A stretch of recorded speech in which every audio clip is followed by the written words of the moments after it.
지난주는 복음을 부끄러워하지 않는 교회라는 주제로 말씀을 나눴습니다. 우리는 이 복음에 대해서 물 타지 말고 예수님을 나의 구원자일 뿐만 아니라 예수님이 내 삶의 주인이요 왕이라는 그리스도까지 나가야 할 줄 믿습니다.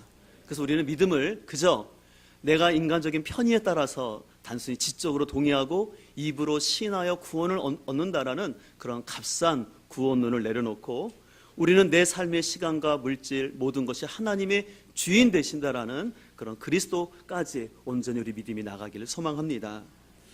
이를 위해서 우리 교회는 지난 20일 동안 말씀이 이끄는 복음학교를 진행했는데요. 이번에가 5회째 진행되었는데 우리 잠깐 진행된 영상을 보도록 하겠습니다.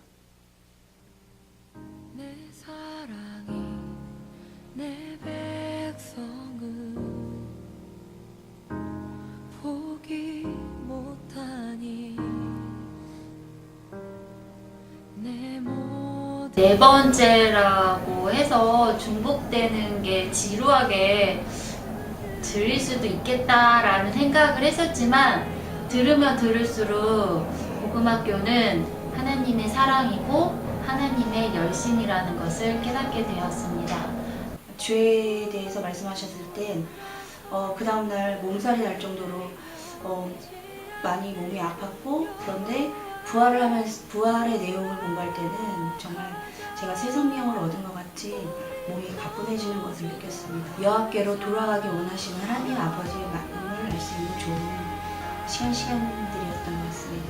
복음학교 내용을 통해서 십자가 부활의 의미, 일자가 죽고 새 자아가 주와 함께 부활하는 거듭남의 은혜를 깨닫게 해주셔서 참 감사했고, 성령 충만함으로 자유함과 기쁨을 누리는 그리스도인의 삶을 알게 해주셔서 감사했습니다. 또 깨닫지 못한 저의 또 다른 예자에 대해서도 많이 지금 깨닫는 계기가 됐고요.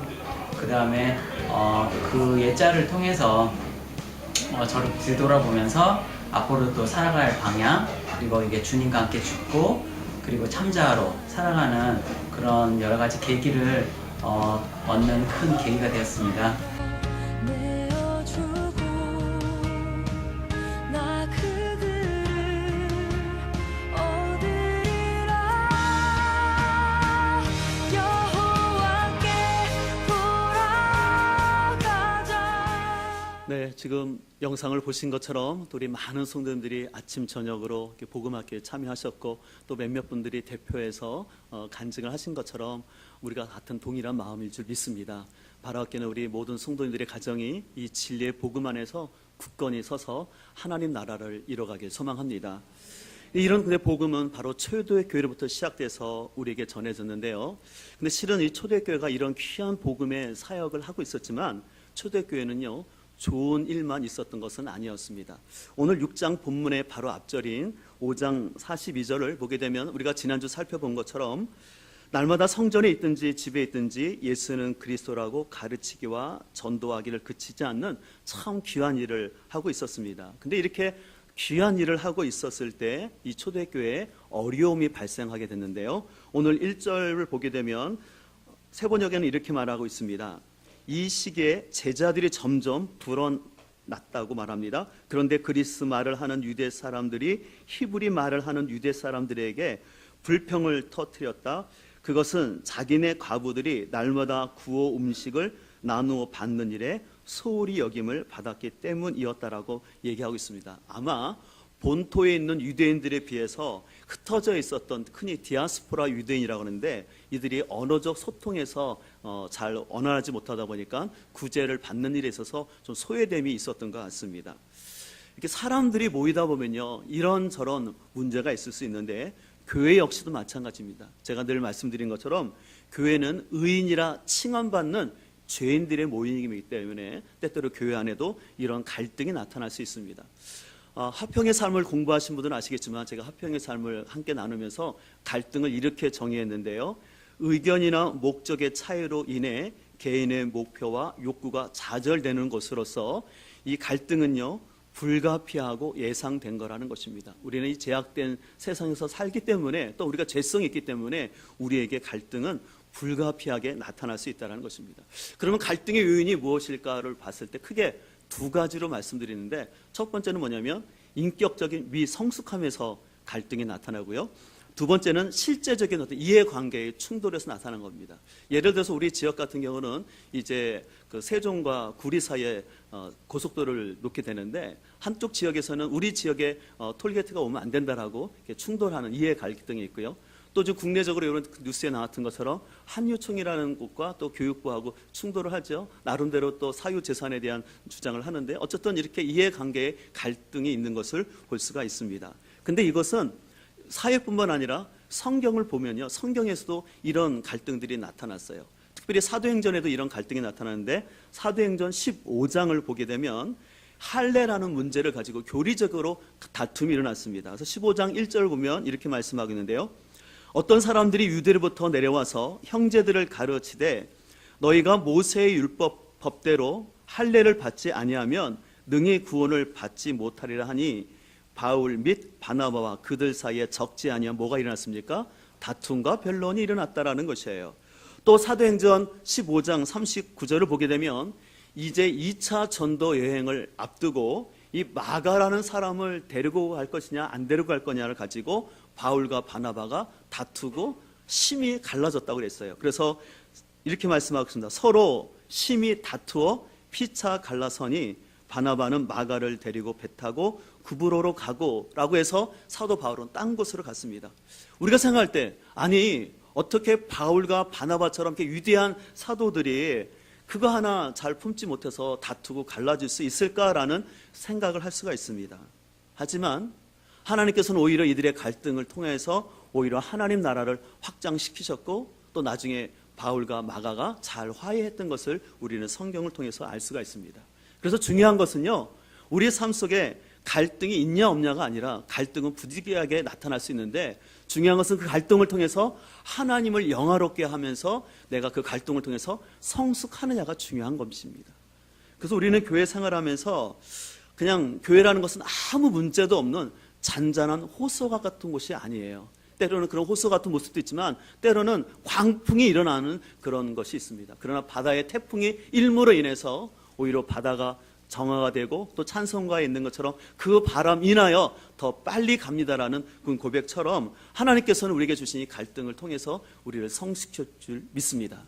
그렇다면 우리는 이 갈등을 어떻게 극복하느냐가 중요한데, 첫 번째는 우리는 열심보다는 제 자리를 잘 찾아가야 합니다. 오늘 2절 말씀은 이렇게 말하고 있습니다. 12사도가 모든 제자를 불러 이르되 우리가 하나님의 말씀을 제쳐놓고 접대를 일삼는 것이 마땅하지 아니하니, 형제들아 너희 가운데서 성령과 지혜가 충만하여 칭찬받는 사람 7을 택하라. 우리가 이 일을 그들에게 맡기고 우리는 오로지 기도하는 일과 말씀 사역에 힘쓰리라 하니, 오늘 사도들은요, 그들 안에 발생했던 갈등을 해결하기 위해서 그 구제하는 문제에 시간을 더 투자한 것이 아니라 자신들이 있어야 할 자리, 즉 자신들이 해야 할 일을 우선적으로 선택하는 것을 볼 수가 있어요.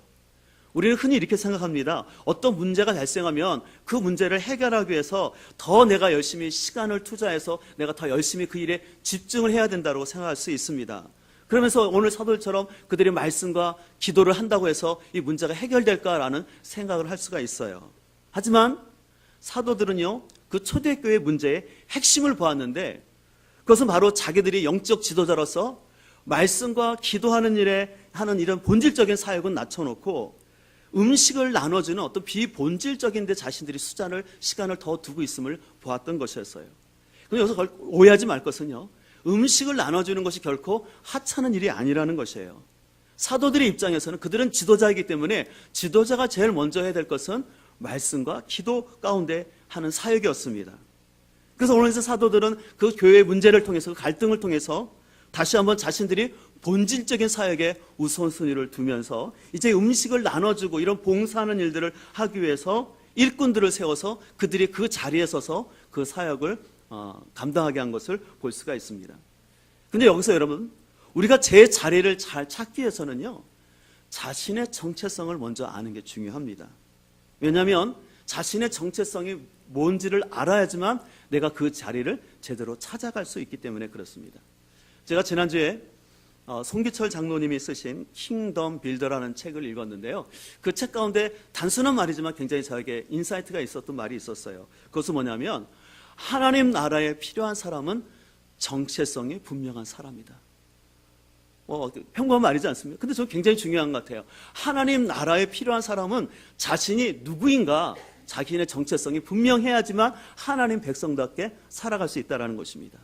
예를 들어서 여러분들이 만약에 주일날 어디 놀러를 가거나 또 우리 학생들은 이제 대학을 입학하면 MT 같은 것들이 주로 주일날 있게 됐거든요. 그럼 그럴 때로 갈등이 생기죠. 또 선배하고 관계, 또 사람과의 관계에서 갈등이 생길 때 그때 내가 정체성이 내가 하나님의 자녀로서 나는 예배 드리는 것이 우선순위라 할 때 이 문제가 쉽게 해결될 수가 있다는 것이죠. 또 예를 들어서 내가 어떤 사람과 인간적인 갈등이 생길 수 있어요. 그랬을 때 그 갈등 속에서 내가 주님의 성숙한 제자로서 지금 반응하고 있는가 아니면 옛 자의 자기 중심적인 이기적인 마음을 가지고 내가 그 사람과 관계를 하고 있냐를 생각해 볼 때 내가 주님의 제자라면 주님이라면 어떻게 할 것인가를 생각할 수가 있는 거죠. 또 우리가 물질에 대한 갈등이 많이 있는데 그럴 때마다 나는 과연 이 물질에 대해서 하나님의 선한 청지기로서 물질을 대하고 있는가 아니면 나는 세속적인 욕심 가운데 자꾸 땅에만 쌓아두려고 하는 것 때문에 내 안에 갈등이 있는 것 아닌가라고 생각해 볼 수가 있습니다. 이처럼 우리는요 자신의 정체성이 분명해야지만 제 자리에 갈 수 있고 그래야지만 그곳에서 갈등을 약화시킬 수 있습니다. 만약 저 같은 목회자의 정체성은 무엇일까요? 예전에는 팔방미인 또 마당발 같은 목회자가 필요했는지 모릅니다. 그러나 목회자에게 가장 중요한 것은 말씀과 기도를 통해서 성도들을 양육하고 돌보는 것입니다. 그래서 제가 만약에 목회자로서의 그 정체성을 잃어버리고 이 강단이나 책상이 아니라 그냥 제가 다른 데를 왔다 갔다 하고 분지 일만 하고 다닌다면 성도들은 제대로 말씀을 먹지 못함으로 인해서 성숙할 수가 없는 것이죠.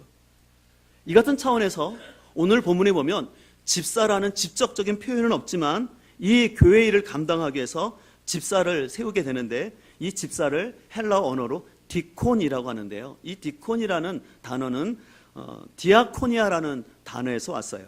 이 디아코니아라는 어떤 의미가 있냐면요. 접속사 뭐뭐를 통하여라는 단어와 함께 먼지라는 단어가 합성된 거예요. 그래서 그 뜻은 뭐냐면 먼지를 뒤집어 쓰고 봉사하고 섬기고 구제하는 사람이 집사라는 것이죠. 그래서 여기서 이제 디아코니아에서 디콘 집사가 나왔는데 그래서 집사는 뭐냐면 어떻게 보면 굳은 일을 하고 교회를 섬기는 사람이라는 것입니다. 근데 혹시 어떤 사람은 아이고 목사님은 책상에 앉아서 성경만 연구하고 우리는 이렇게 먼지 뒤집어 쓰고 하는 거 좀 불공평하지 않아요? 그런데 그것은 결코 아닙니다. 결코 교회 직분은요 수직적인 계급 개념이 아닌 것이에요. 우리는 주님의 몸된 교회를 이루기 위해서 하나님의 부르심에 따라 또 자신의 은사에 따라서 자리의 역할을 하는 것입니다. 그 부르신 곳에서 자신의 은사에 따라서 제자리에 있을 때 바로 그런 사람들을 통해서 하나님의 교회가 세워질 수 있다는 것이죠. 우리 지난주 수요일 날 복음학교를 마치면서 우리가 만찬 시간을 가졌는데 실은 다른 해보다 훨씬 더 풍성하고 맛있는 식사가 보여집니다. 여러분들 못 오신 분들은 아시겠지만 이렇게 맛있는 먹는데 저렇게 맛있는 식사를 먹을 수 있었던 것은 지금 보시는 것처럼 주방에 누군가 들어가서 얼굴은 잘 보이지 않지만 저 사람들이 그곳에서 앉아서 그 자리에 서서 봉사했기 때문에 우리가 이런 즐거움을 누릴 수 있었던 것입니다. 그래서 우리는 갈등이 있을 때 자기 열심보다는 자신의 정체성을 잘 기억하고 내가 어느 자리에서 있어야 할지를 우리가 잘 알기를 소망합니다. 그래서 그 자리에 있을 때 내가 마땅히 생각할 것, 이상의 것을 생각하지 말고 지혜롭게 생각하며 섬길 때 우리는 갈등을 해결하고 주님의 교회를 세워가게 될 줄 믿습니다. 두 번째로 우리는 약자의 입장에서 역지사지하는 자세로 갈등을 극복해야 합니다. 오늘 본문 5절 말씀인데 우리 5절 말씀을 같이 읽도록 하겠습니다. 온 무리가 이 말씀을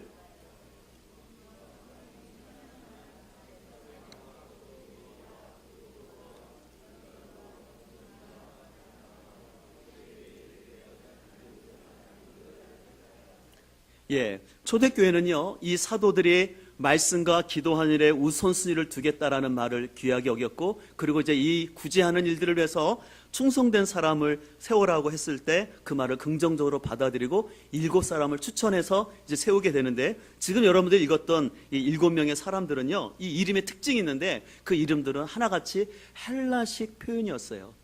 다시 말해서 오늘 초대교회는요, 이 문제의 발단이 됐던 그리스어를 쓰는 헬라파 사람들을 잘 섬기기 위해서 그 헬라어를 쓰는 사람을 교회 리더로 세웠다라는 것입니다.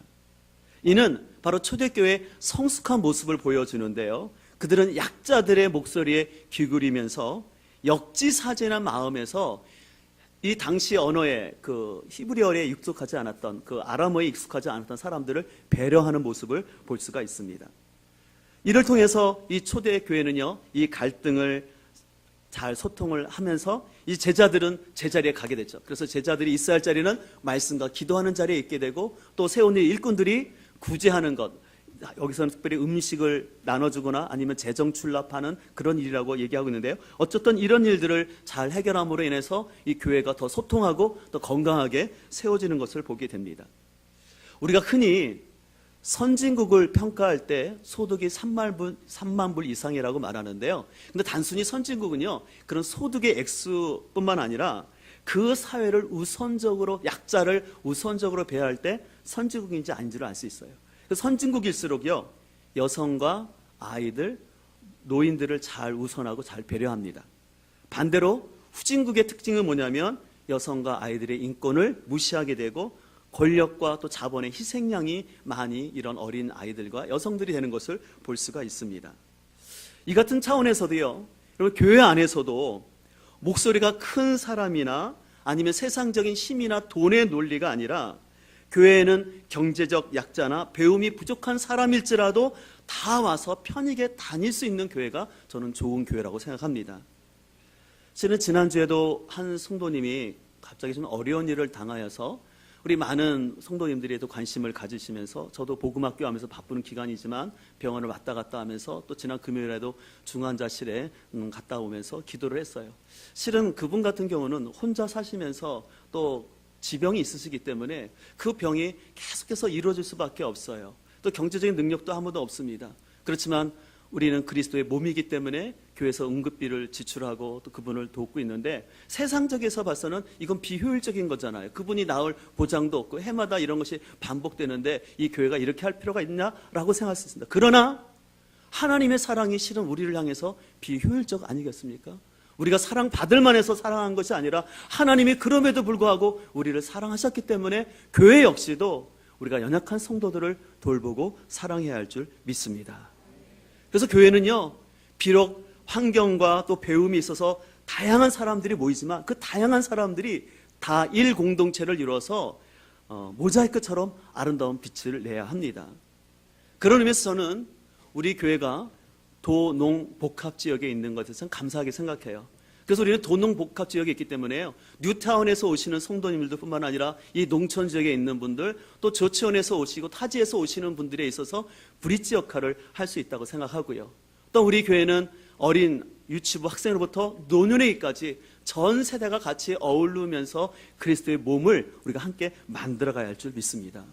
교회는 결코 엘리트주의나 특정 계층 중심의 선교 단체가 아니라 주님 안에서 학벌이나 소유, 세상적 주의가 걸림돌이 되지 아니하고 누구나 와서 편하게 거할 수 있는 그런 공동체를 만들어갈 줄 믿습니다.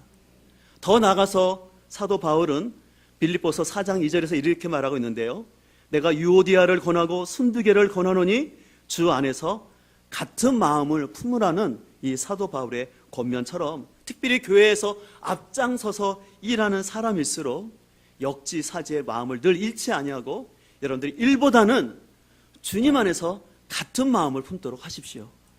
빨리 가는 것보다 더 중요한 건 함께 가는 것입니다. 좀 더 구체적으로 말한다면 여러분들이 목장 안에서 모임을 할 때도 연약한 사람들을 배려하면서 여러분들이 하나됨을 좀 추구했으면 좋겠는데요, 그렇다고 해서 저러들 절대 목장을 하향 평준화시키라는 것은 아닙니다. 영적 수준이나 나눔에 있어서는 깊이를 더하되 다른 생활적인 부분에서는 연약한 사람들을 배려하는 것입니다. 예를 들어서 음식을 먹으러 갈 때도 어떤 사람은 어떤 음식을 뭐든지 먹을 수 있지만 어떤 사람들은 음식을 꺼리는 게 있어요. 그러면 그것을 피하는 것이죠. 저 같은 경우도 제가 2009년도에 열방대학에서 제주에서 훈련을 받을 때 한 가지 강의 안에는 없는 거지만 삶을 통해서 한 가지 배운 것이 있었는데 약자를 배려하는 훈련이었습니다. 저희랑 같이 훈련 받는 지체 중에 나이가 젊은 전도사님 분이 있었는데 이분은 굉장히 등치가 컸어요. 그래서 열이 굉장히 많으셨어요. 그러니까 이분이 열이 많다 보니까 수업 시간에 늘 에어컨 뒤로 가 있어요. 그래서 어떻게 하냐면 에어컨 앞에 자신의 몸을 딱 대고 이렇게들 있어요.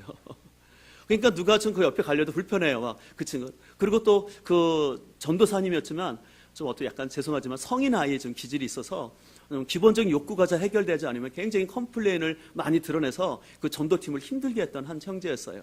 근데 그럼에도 불구하고 제가 거기서 깨닫는 것은 리더란 사람들을 그냥 끌고 가는 사람이 아니라 연약한 사람을 기다려주고 함께 가도록 하는 것이 리더가 아닌가를 거기서 배우게 되었습니다. 그렇기 때문에 여러분들 때때로 인간관계할 때 어려움이 있을 수 있는데 그럴 때마다 여러분들은 역지사지를 꼭 생각했으면 좋겠습니다.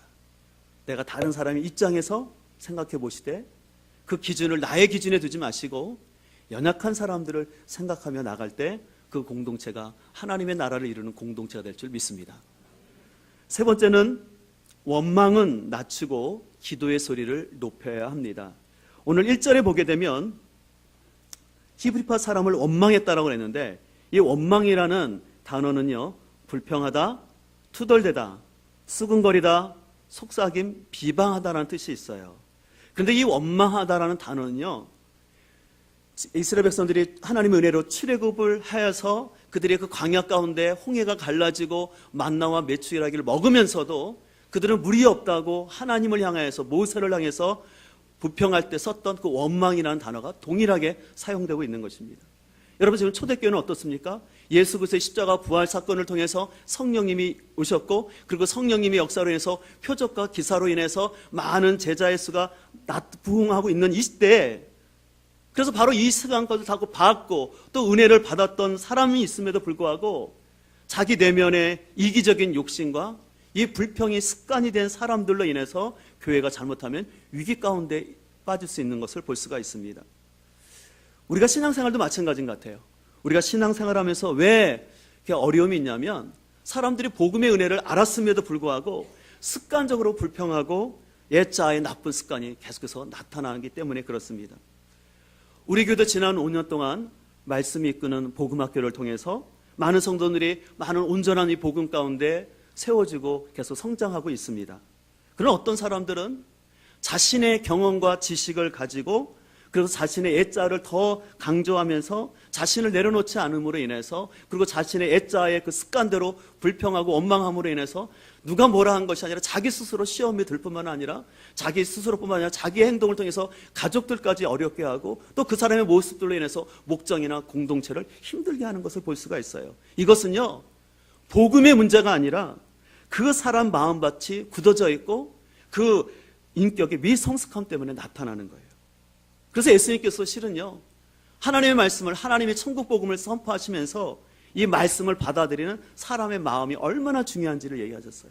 그래서 좋은 밭에 말씀이 쓰러지면 뿜겨지면 30배, 60배, 100배의 결실을 맺히지만 아무리 좋은 말씀일지라도 마음이 돌짝받고 가시밭 같은 그런 사람 가운데는 말씀의 결실이 맺을 수 없다고 얘기했습니다.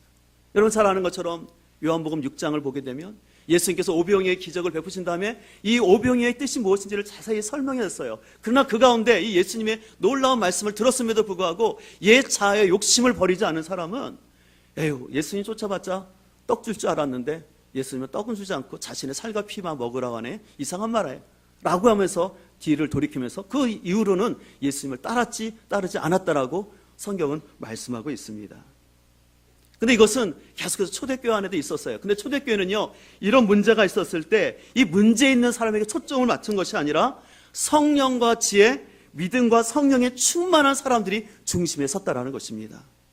그래서 여러분들, 건강한 교회는요, 아무 문제가 없는 교회가 아니라 이런저런 문제가 있음에도 불구하고 성령과 지혜, 믿음과 성령이 충만한 사람들이 많아지면 이 불평의 소리는 잦아들게 될 줄 믿습니다. 그러나 반대로 성령과 믿음이 충만하지 않고 불평과 원망의 소리가 많아지게 되면 그 교회는 실은 소망이 없고 사람들이 올 수도 없어요. 또 그런 교회일수록 신천지 같은 이단들이 그 교회에 침투해서 교회를 분련시키고 교회를 없애는 그런 것들을 볼 수가 있습니다. 여러분이 잘 아시는 것처럼 우리 교회는 지난 9년간 공동 목회를 통해서 아름답게 목회를 이루어왔고 2배 이상으로 교회가 또 성장하고 좀 교회가 잘 세워지고 있습니다. 그러면서 이제 아름답게 리더십을 이제 교체하려고 하는데요. 근데 실은 강동원 목사님이나 저나 실은 이 공동 목회를 한다는 게 쉽지는 않죠. 당연히 철학도 다르고 가치관도 다르기 때문에.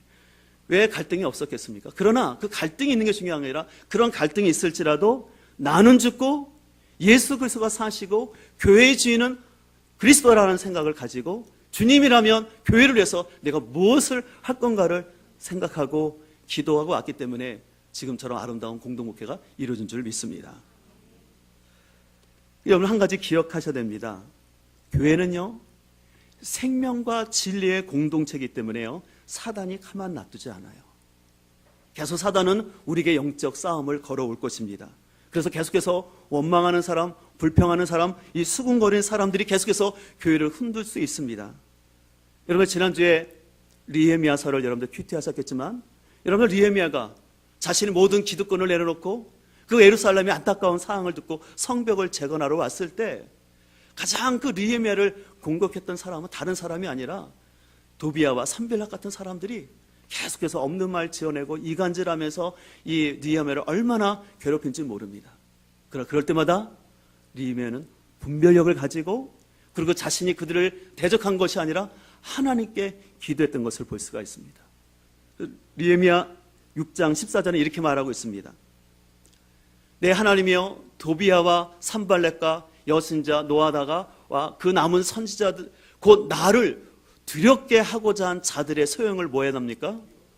기억하소서. 하나님 내가 갚진 않겠지만 하나님이 기억하고 하나님이 뭐 해달라는 거예요? 해결해 달라는 것이에요.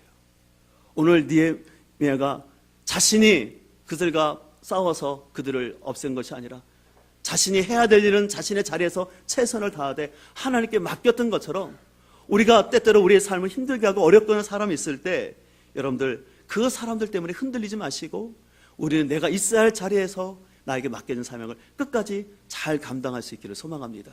특별히 교회 항존직으로 세움받으신 우리 장로님들과 권사님들은 때때로 목장이나 교회에서 불평과 원망하는 소리가 들릴 때 그럴수록 여러분의 기도 소리는 높아져야 할 줄 믿습니다. 더욱더 교회를 사랑하고 교회를 한몸 되게 하고 하나님의 나라를 이루는 교회가 되기 위해서 우리 재직들이 더 기도할 때 원망과 불평의 소리는 잦아들게 되고 그 공동체를 통해서 하나님의 역사가 나타낼 줄 믿습니다. 그래서 이렇게 성령과 기도가 충만하게 되면 우리는 갈등 유발자가 아니라 갈등 종결자가 됩니다. 우리 화평의 삶에서도 함께 나눴던 것처럼 우리 주변에 보면은 또 교회 안에서도요 자꾸 사소한 일에도 갈등을 유발하면서 불평하는 사람도 있어요. 그럼 어떤 사람들은요 그 갈등을 종결하는 사람이 있는데 어떤 사람이 종결할 수 있을까요? 바로 기도하는 사람이 갈등을 종결시킬 줄 믿습니다. 믿음과 성령에 충만하고 지혜와 성령에 충만해서 분별력을 가지고 하나님 주신 지혜를 가지고 지금 어떻게 말을 하고 어떻게 행동할지를 알고 우리가 하나님 앞에 기도 소리를 높일 때 그 교회는 더욱더 아름답게 세워질 줄 믿습니다. 그래서 7절에 보면 어떻게 됐습니까? 오늘 7절에 보면 하나님의 말씀이 점점 왕성하여 예루살렘에 있는 제자의 수가 더 심히 많아지고 허다한 제사장의 무리도 이 도에 복종하니라. 오늘 저는 7절의 말씀이 우리 교회 가운데 이루어지길 소망합니다. 그래서 우리 교회 가운데 더욱더 하나님의 진리의 말씀이 왕성하길 소망합니다. 그리고 예루살렘에 있는 제자의 수가 더해진 것처럼 단순히 종교인이 늘어나는 것이 아니라 복음 앞에 세워지는 진정한 제자가 세워지길 소망합니다.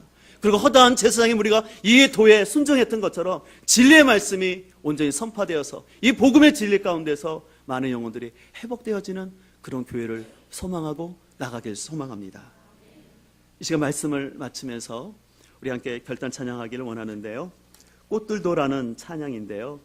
이곳에 생명샘 솟아나 눈물 골짜기 지나갈 때 멀지 않아 열매 맺히고 웃음소리 넘쳐나리라.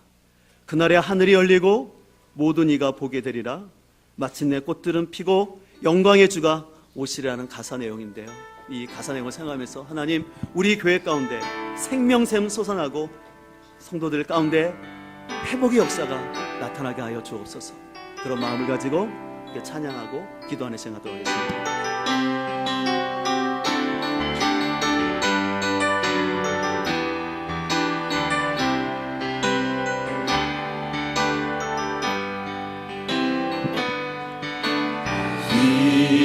이곳에 생명샘 솟아 눈물 골짝 지나갈 때에